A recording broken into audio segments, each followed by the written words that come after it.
사랑하는 나눔가족 여러분, 말씀으로 시작하는 토요일 아침입니다. 오늘 말씀도 여전히 의인과 악인의 대조를 통한 말씀으로 이어져 가고 있습니다. 지혜로운 의인과 미련한 악인의 대조이지요. 12장의 첫 세 구절은 12장의 서론 구실을 합니다.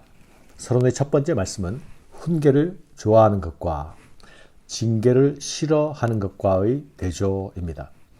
이 대조는 지식과 지혜를 사랑하는 자와 짐승의 대비로 연결되고 있습니다.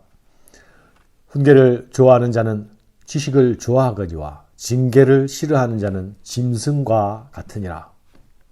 사랑하는 여러분, 훈계를 사랑하는 자는 지식을 사랑하는 사람입니다.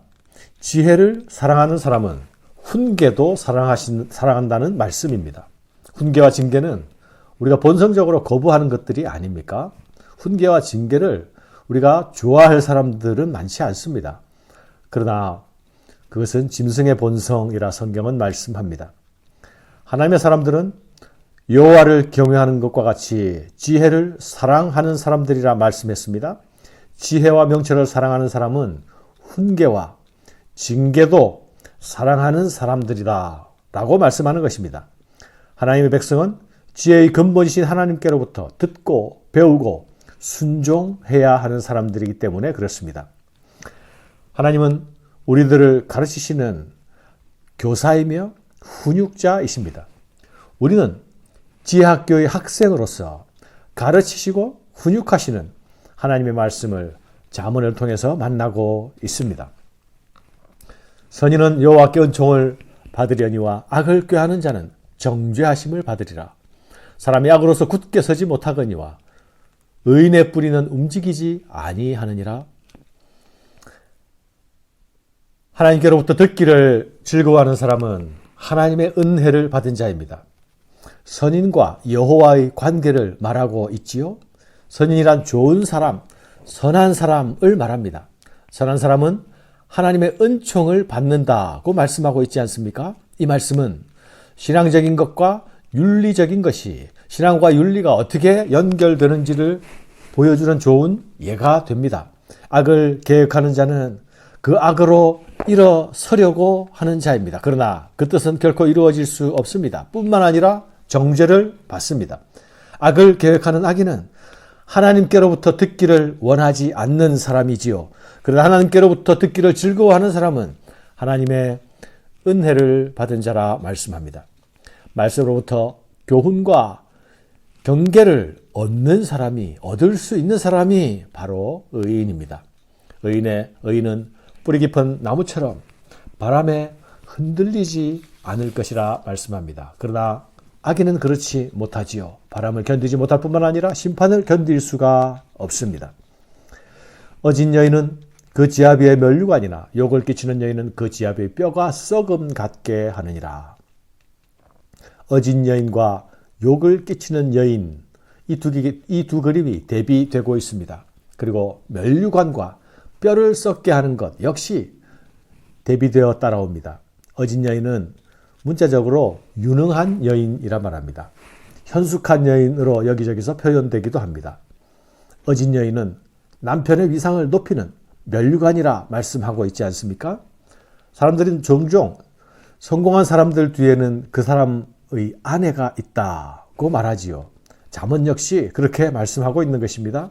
그러나 욕을 끼치는 여인은 어떻습니까? 남편의 뼈를 썩게 한다고 말씀하지 않습니까? 욕을 끼치는 남편은 뼈가 썩을 만큼 심각하고 깊은 고통을 겪습니다. 사랑하는 여러분, 이 말씀은 여성의 가치가 남편과의 관계 속에서 평가되던 고대 사회의 문화를 반영하고 있습니다. 그렇다고 해서 이 말씀이 현대사회에서는 의미가 없는 말씀입니까? 그렇지 않을 것입니다. 아내는 남편에게 또 남편은 아내에게 서로의 면류관이 되어야 하지 않겠습니까? 그것이 가능하지 않은 일입니까? 그렇지 않지요. 하나님의 은총을 입은 선한 부부의 모습이 될 것입니다. 서로에게 면류관이 되는 그 모습 말입니다. 이런 부부는 하나님을 사랑하는 부부요? 하나님께로부터 듣기를 즐거워하는 부부입니다. 의인의 생각은 정직하여도 악인의 도모는 속임이니라. 악인의 말은 사람을 엿보아 피를 흘리자 하는 것이거니와 정직한 자의 입은 사람을 구원하느니라. 악인은 엎드러져서 소멸되거니와 의인의 집은 서 있으리라. 사람은 그 지혜대로 칭찬을 받으려니와 마음이 굽은 자는 멸시를 받으리라. 악인의 생각과 말을 의인의 것과 대조시키면서 이 둘이 각각 삶을 통해서 어떤 결과를 가져오는지를 보여주고 있습니다. 하나님께서 악인에게는 멸시를, 의인에게는 칭찬을 더해 주신다고 약속합니다. 하지만 우리는 종종 잠시 사라질 악인의 말에 귀를 기울이기도 하고 또한 지혜롭지 못한 행동에 열심을 낼 때도 있지 않습니까? 그런 우리들이기 때문에 우리는 더욱 하나님의 말씀에 귀를 기울여야 하는 것입니다. 특별히 오전의 말씀은 의인의 생각은 공의라는 말씀입니다. 하나님이 공의로우신 하나님이 아니십니까? 의인은 하나님의 마음을 그 자신의 마음 속에 따라 품는 자, 그가 의인입니다. 하나님을 사랑하는 사람이 하나님의 마음을 그 마음 속에 같이 품는 것이죠. 비천히 여김을 받을지라도 종을 부리는 자는 스스로 높은 채하고도 음식이 핍절한 자보다 나으니라.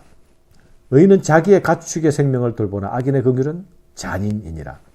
자기의 토지를 경작하는 자는 먹을 것이 많거니와 방탕한 것을 따르는 자는 지혜가 없느니라. 악인은 불의의 이익을 탐하나 의인은 그 뿌리로 말미암아 결실하느니라. 가축, 경작, 종을 부리는 일과 같은 농경사회를 배경으로 하는 지혜들이 나타나고 있습니다. 집짐승을 돌보는 사람을 바라보면서 묵묵히 씨를 뿌리고 밭을 가는 사람을 바라보면서 잠언은 우리에게 말씀합니다. 의인은 집짐승의 생명을 돌보아주는 사람이며 의인은 묵묵히 땀 흘리며 밭을 갈고 씨를 뿌리는 사람입니다. 눈물을 흘리며 씨를 뿌리는 사람입니다. 평범해 보이는 삶의 자리에서 의인의 얼굴을 드러내고 있습니다. 가축의 생명조차 귀한 것으로 존중하는 자, 땀 흘린 열매의 가치를 아는 자, 이들이 곧 의인의 얼굴입니다. 생명을 도구화하고 땀의 가치를 가벼이 여기며 불의의 이익도 마다하지 않는 현대사회는 이 잠언이 말씀이 들려주는 여호와를 경외하는 자의 얼굴, 의인의 얼굴을 기억해야 합니다. 농경사회보다 더욱 복잡해진 현대의 사회이지만 하나님은 여전히 이 사회 가운데서도 의인의 얼굴을 보고 싶어 하십니다. 우리는 그것을 기억해야 할 것입니다. 악인은 입술의 허물로 말미암아 그물에 걸려도 의인은 환난에서 벗어나느니라. 사람은 입의 열매로 말미암아 복록에 족하며 그 손이 행하는 대로 자기가 받느니라. 말과 행실에 대한 삶의 지혜에 대하여 말씀하고 있죠. 말의 절제, 올바른 행동에 관한 교훈입니다. 악인의 입술은 새가 덫에 걸리듯이 악인은 자기가 한 말 때문에 결국 그물에 걸린다 말씀하죠. 허물로 말미암아 그물에 걸린다 말씀합니다.